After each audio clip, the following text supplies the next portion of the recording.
మొదటి నుంచి కూడా సేవా తత్పరుడు. బ్లడ్ బ్యాంకులు కానీ సమావేశానికి ముఖ్యంగా నూతనంగా నగర అధ్యక్షుడిగా 2 సంవత్సరాలు కార్పొరేటర్గా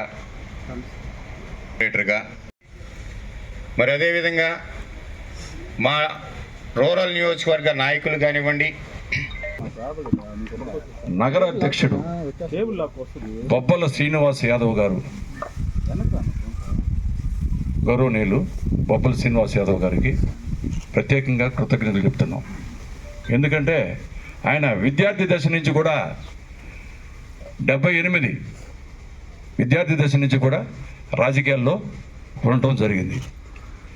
78 తర్వాత 2005లో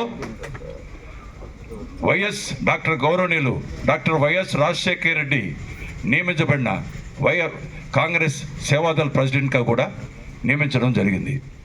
అదేవిధంగా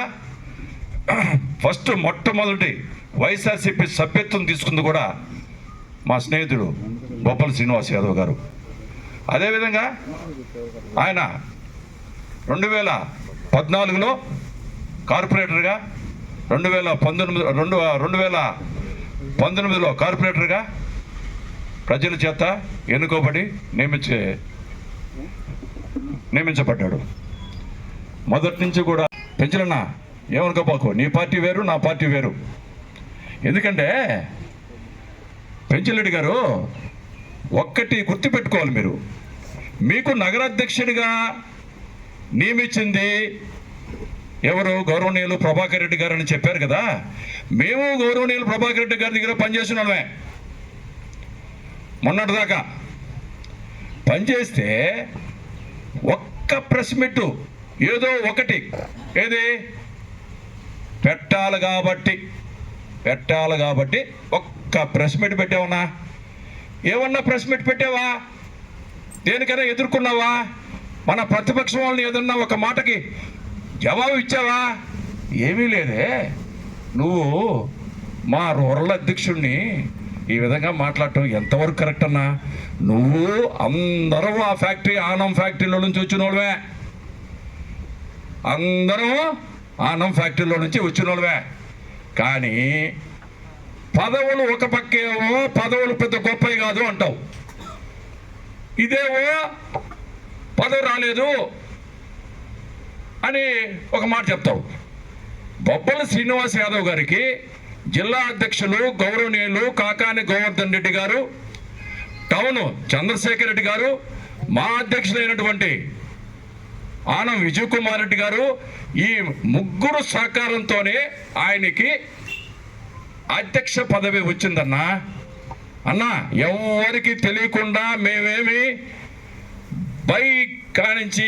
బయలోంచి రాలా, అందరికీ తెలిసేటట్టే. నిన్న నువ్వు చెప్పావు చూసినావా? అందరికీ తెలిసేటట్టే వచ్చావన్నా పెంచలన్నా. నువ్వంటే చాలా మర్యాద అన్నా, నీకు కూడా తెలుసు. మదన్ అంటే ఎంత మర్యాద అన్న సంగతి మీకు తెలుసు. కానీ ఎందుకన్నా ఒకటే పార్టీలో ఉన్నాం మనం, ఎందుకన్నా మా చేత ఎన్ని మాట్లాడిస్తావు పెంచలన్నా? నువ్వు కార్పొరేటర్ ఉండవు, నేను కార్పొరేటర్ ఉండా. నేను 28లో ఉన్నా, నువ్వు 27లో ఉండవు. ఏందన్నా ఇది? ఈ విధంగా గ్రామాల్లో ఏమి లేదా? నీకు ఇంకోటి తెలుసా అన్నా, మనము 1.5 సంవత్సరాల నుంచి గౌరవనీయులు ప్రభాకర్ దగ్గర పనిచేస్తుంటే మనకి ఏ రోజైనా సరే ఒక డివిజన్లో మనకి ఇదిగో ఫలాని 20 మంది మన కార్యకర్తలుగా అన్నిటికీ ముందరకు వచ్చేటట్టు ఉండాలా, ఏదైనా సమావేశం పెట్టినప్పుడు ఏదైనా రావాలా అనే కార్యక్రమాన్ని ఎప్పుడైనా నువ్వు టౌన్ అధ్యక్షుడుగా చేసావన్నా? చెప్పు. నువ్వు చెప్తే డెఫినెట్గా నేను తల వంచుకొని సమాధానం నీకు చెప్తా. సన్నపరెడ్డి పెంచిరెడ్డి గారు మాట్లాడిన అన్ని పదాల్లో ఒక్కటే నిజం. ఆనం కుటుంబంతో 37 సంవత్సరాలుగా ఉంటున్నాను నేను అన్నది ఒక్కటే నిజం, మిగతావన్నీ అబద్ధాలే. ఆ అబద్ధాలన్నిటికీ, మీరు చెప్పినటువంటి అబద్ధాలన్నింటికీ ఈరోజు ఈ యొక్క పత్రిక ముఖంగా మీకు సమాధానం చెప్పాల్సిన అవసరం ఉండి ఈ యొక్క సమావేశం పెట్టడం జరిగింది. ముఖ్యంగా ఈ సందర్భంగా మీకు మొదటి పాయింట్గా తెలియజేస్తున్నాం, పెంచలేటన్న సోదరులు పెద్దోళ్ళు రాజకీయాల్లో చాలా సంవత్సరాల నుంచి ఉన్నారు, మీకు చాలా అనుభవం ఉందనుకున్నాం.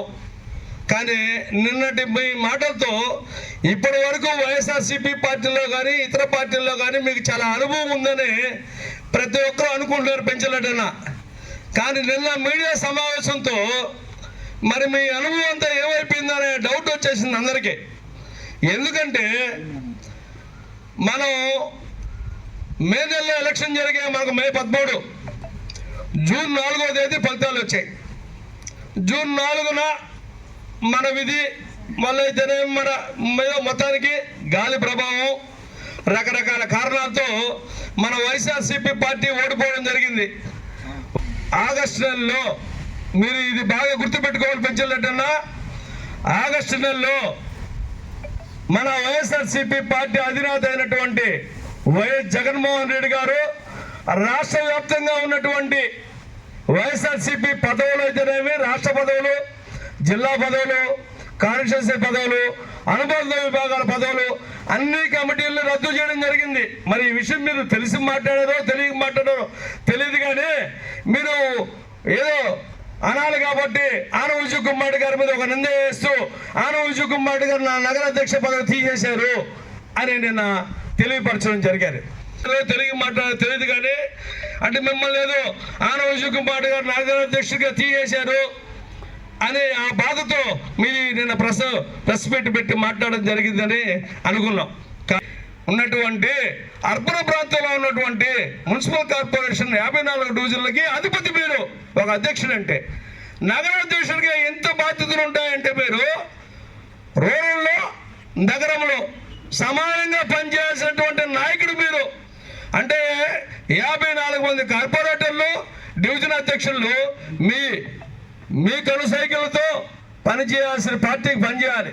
అదేవిధంగా నగర కమిటీలో మీకు నగర కమిటీలో ఎన్ని పదవులు ఉంటాయో తెలుసా మీకు? ఇక్కడ ఉన్న ప్రతి నాయకులు బెదిరింపులకైతేనేమి, ఎన్నో కష్టాలకైతేనేమి, కేసులైతేమి అనుభవించిన నాయకులే కానీ ఊరికే ఏదో లోపాయికారిగా విజయన్న కనపడి నాయకత్వం కానీ పదవులు కానీ తెచ్చుకున్న వాళ్ళు ఎవరూ లేరు ఇక్కడ. అందరికీ బెదిరింపులు వచ్చినాయి, అందరి మీద కేసులు పెట్టారు, అందరినీ ఇబ్బంది పెట్టారు. ఇబ్బందులైనా మేము జగన్మోహన్ రెడ్డి వెంటనే నడుస్తాం, ఆనా విజయన్న వెంటనే నడుస్తాం అనేవాళ్లే ఇక్కడ నాయకత్వం వహిస్తున్నారు, కానీ గాలికి ఎగిరిపోయే వాళ్ళు ఎవరు ఇక్కడ లేరు. మళ్ళా జగన్మోహన్ రెడ్డి గారిని ముఖ్యమంత్రిని చేసుకోవడం, విజయన్నని రూరల్ నియోజకవర్గం నుంచి ఎమ్మెల్యేగా చేసుకోవడం, చంద్రశేఖర్ రెడ్డి గారిని సిటీ నియోజకవర్గం నుంచి ఎమ్మెల్యేగా చేసుకోవడమే మా ముఖ్యమైన బాధ్యత. అవన్నీ నెరవేరే వరకు మేము తప్పకుండా ఎన్ని కష్టాలైనా అనుభవించి ప్రజల్లో ఉంటామని తెలియజేస్తున్నాం. మరెన్నో వీడియోల కోసం మా ఛానల్ ని సబ్స్క్రైబ్ చేసుకుని పక్కనే ఉన్న బెల్ ఐకాన్ ని క్లిక్ చేసి యాక్టివేట్ చేసుకోండి.